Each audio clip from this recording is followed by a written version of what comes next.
আউযু বিল্লাহি মিনাশ শাইতানির রাজিম। রজমকৃত শয়তানের কবল থেকে আল্লাহ তাআলার কাছে আশ্রয় চাচ্ছি। আসসালামু আলাইকুম ওয়া রাহমাতুল্লাহি ওয়া বারাকাতুহু। আপনাদের সকলের উপরে আল্লাহ তাআলার পক্ষ থেকে রহমত এবং বরকত নাযিল হোক। সমুদ্রের শিকারের ব্যাপারে, পানির শিকারের ব্যাপারে আল্লাহ রাব্বুল আলামিন এই কোরআনে কি বলছেন?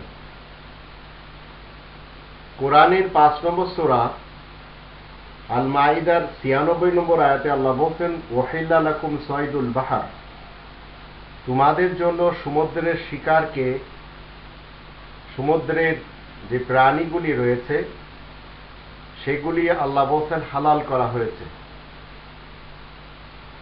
সমুদ্র থেকে শিকার করে টাটকা গোশত খাওয়াটাই হলো কোরআন সম্মত।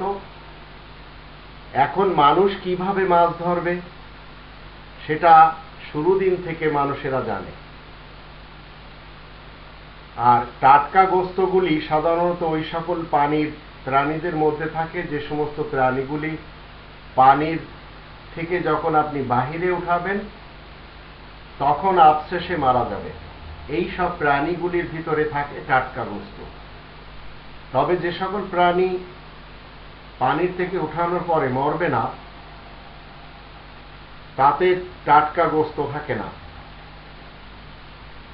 কোরআনের ভিতরে 16 নম্বর সূরা আন-নাহল এর 14 নম্বর আয়াতে আল্লাহ বলেন, লিতাকুলু মিনহু লাহমান তারিয়ান, এই সমুদ্রের প্রাণী তোমাদেরকে শিকার করতে হবে এবং তোমরা যেন সেসবের টাটকা গোশতগুলি খেতে পারো। 35 নম্বর সূরা ফাতিরের 12 নম্বর আয়াতে আল্লাহ বলেন, ওয়ামিন কুল্লিন তাআকুলুনা মিনহু লাহমান তারিয়ান, সমুদ্রের ভিতরে যত প্রাণী রয়েছে সেসবের ভিতরে যে প্রাণীগুলির ভিতরে রক্ত নেই সেগুলি হালাল।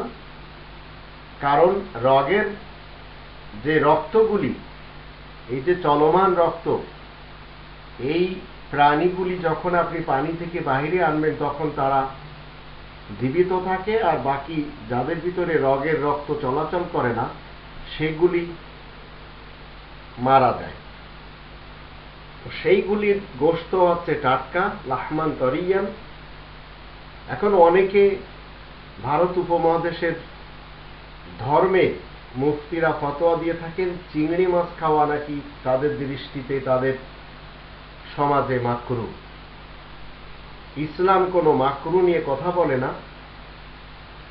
চিংড়ি মাছ আপনি পানি থেকে বের করেন, দেখবেন খুব তাড়াতাড়ি মৃত্যুবরণ করে এবং খুব টাটকা গোশত যা পুরা পৃথিবীতে খাওয়া হয়। এখন এই চিংড়ি মাছের টাটকা গোশত নিয়ে ধর্মজগতের শিয়াদের বলেন, সুন্নি হানাফিদের বলেন, দেওবন্দি এবং বেরেলভীদের বলেন, এরা পাকিস্তানের মুফতি সমাজেরা বলেছে যে এটা খাওয়া যাবে না। আমাদের দেশের মুফতি সমাজ ঠিক তাদের বিপরীত, ভারতের মুফতি সমাজেরা বলেছে এটা মাকরু। তো ইসলাম হালাল এবং হারামের কথা বলে। 5 নম্বর সূরা আল মাইদার 96 নম্বর আয়াতের দৃষ্টিতে সমুদ্রের শিকার আমরা করতে পারবো।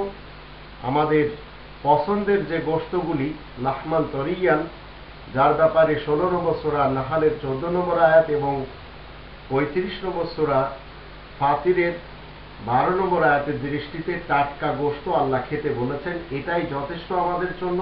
অন্য কারোর কোনো ফতোয়া শোনার না মুসলিমদের কাছে সময় আছে, না সেসব ফতোয়ার পিছনে তারা পড়বে।